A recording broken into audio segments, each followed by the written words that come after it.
But joining me on the line right now, and having been born and raised, brought up in Atlanta, used to sell Cokes at the old Atlanta Fulton County Stadium, former Atlanta Braves Major League Baseball pitcher John Rocker. John, how are you doing? Lieutenant Colonel, I'm doing fine. How are you doing today? Boy, I tell you what, this is exciting for me because when I think about you, let's see, Greg Maddox, Tom Glavine, John Smoltz, Charlie Leibrandt, Steve Avery, I'm in hog heaven talking to you. Do you keep in touch with those guys? I do. Well, actually, I was playing golf. I played in Tim Hudson's tournament about 2 weeks ago. Chip was out there. Smoltz was out there. Probably, I don't know, 4 or 5 times a year we'll be together at the same tournament. Or, like last year when Bobby Cox's jersey got retired, a few other jerseys got retired, Chip's jersey got retired, stuff like that. Everybody kind of gets back together and, the boys sit around and have a beer and kind of reminisce on old times. Absolutely. Awesome. Now, where do you hang your hat at now? I'm still in Atlanta. I live in the Dunwoody area, actually. Well, I tell you what, I'm going to be down in Atlanta in 2 weeks. So I'll have to try to see if I'll be speaking there. I'll have to see if we can get linked up. So I'll get your number when I get off air.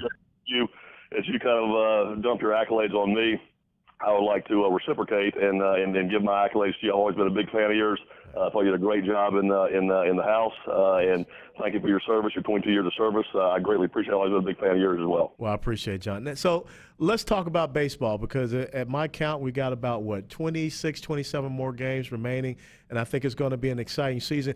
And when we look at, the teams at the top of the divisions, I see some real parity. I mean, most of them have records that are pretty much so even.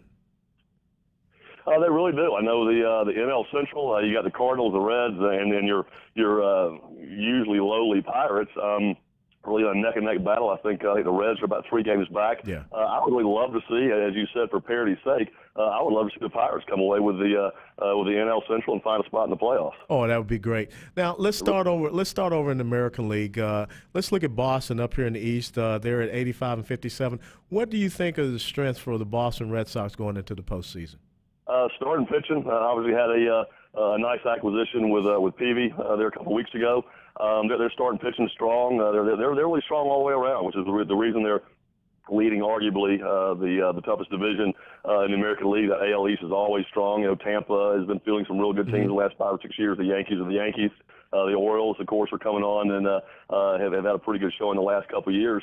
But the reason Boston is leading that division quite handily, they're really strong all the way around. I watched them play a couple nights ago. Really don't have a weakness on that team. Now Detroit's right back up there. They're at 81 and 59.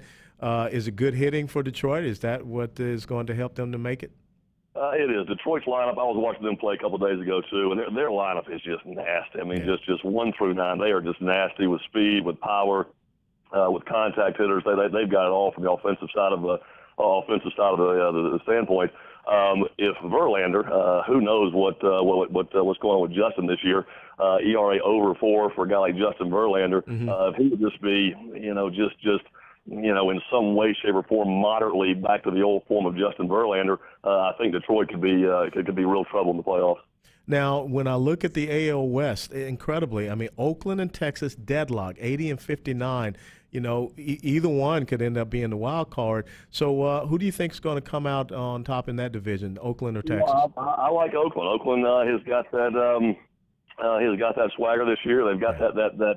Billy Bean, I don't know what, which Oakland always puts a team on the field. You kind of scratch your head because you look at the lineup card and you're like, how these guys won 90 games. But like I said, the Billy Bean, I don't know what kind of je ne sais quoi that Oakland comes out with about once every 3 or 4 years. And they always seem to stride hard across the finish line. I think Oakland's going to take that division. I think Texas is probably going to end up being your wild card. Now, are you surprised with the L.A. Dodgers out there in the National League West? That kid from Cuba is phenomenal. Isn't he? Holy cow, what a talent. I think he came along at just the right time, gave them a nice little shot in the arm. They were going to be, probably, an 80, 82, and 80 team. They're going to be kind of right there in the middle of the pack of that NL West. I think he came along at the right time, almost single-handedly won a couple of games for him. And really the rest of the team was kind of rallied around him. And from that standpoint, the team kind of rallied around him and have that nice little shot there. A little bit surprised, but not entirely. Now, McCutchen is doing an incredible job there with Pittsburgh. I think that's the heart and soul of that team. You think they'll be able to hold off St. Louis? Will St. Louis make a late season charge and maybe win that division, and Pittsburgh becomes the wild card? Yeah, you never can count St. Louis out. They've got the history. They've got Matheny, great manager. I played against Mike for a number of years. Great baseball mind. Catching so many years and calling, basically running the game from behind the plate. He's a great baseball mind. You never can count St. Louis out. They've got the ghost of usual back there that they'll have a good chance to spur them across the finish line as well. And let's talk about our hometown favorites. Is this going to be the year for the Atlanta Braves to maybe win that National League pennant? Is the team that made me famous? Unfortunately, I'm going to have to go against them. Pitching, my hat's off to their staff this year. A lot of holes they had to fill, a lot of young guys they had to bring up and fill in for some veterans. Have done a tremendous job. They simply strike out too much. When you face a Scherzer, you face a Verlander, you face top-tier pitching, the first 3 games of a short series, an NLCS series, an NLDS series, whatever it may be, you're not going to win with 4 home runs in a given night. Yeah. You have to play small ball, you have to play smart baseball, get runners over, get guys in with less than 2 outs, scoring from third on sac flies and infield ground outs and things like that. They just strike out too much. You can't strike out a dozen times in a given evening and expect to win a playoff game. You just really can't. Well, maybe do you think that the Braves are looking for the big bat instead of, like you said, the good fundamental baseball that really made the Braves teams of the 90s so exceptional with that incredible run of 12 to 13 years of division titles? I don't know. They're looking for the big bat. They're looking for just a consistent consistent contact in the middle of that lineup. The brothers that we signed, great talents, incredible on defense, but just strike out 150 times a year. Yeah. Very, very tough to win big series. When you're counting on that long ball, you're constantly counting on the 3-run homer. You've got second and third with 1 out in a 3-2 ball game. You need somebody to hit that sac fly, not punch out, and in the inning with no runs being pushed across the plate. And I just don't think the Braves have got that contact proponent in the middle of their lineup where they can count on second and third with 1 out, less than 2 outs, whatever it may be, to consistently get those runs in, keep games close in case somebody does happen to run into one off a Scherzer or off a Strasburg or someone of that caliber, that quality. Mm-hmm. I just don't think they can consistently put enough guys on base and consistently play that small ball and get them around. And then if you get that one pop, that 2-run, 3-run homer, you end up winning the game. You can't rely on 3 and 4 home runs every night to win yourself a playoff game when you're facing Cy Young quality pitching. You're right. It's all about the fundamentals. So in your assessment, your breakdown and analysis, John, who do you see as the Final Four standing as we move toward the World Series?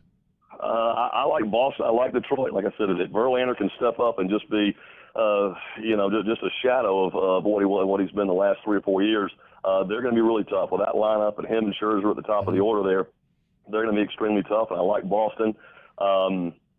In the NL, the NL. I would love to say Pittsburgh, but I can't really say Pittsburgh. Yeah. I like L.A. coming out of the West, and coming out of the East, Atlanta's going to win the East. I think Atlanta can probably make it to that NLCS. Where they can win it or not is going to be a big challenge for them. But those are probably my top 4. There you go. Now, are you looking to get back into baseball? I mean, can we ever see John Rocker as a pitching coach for some major league team?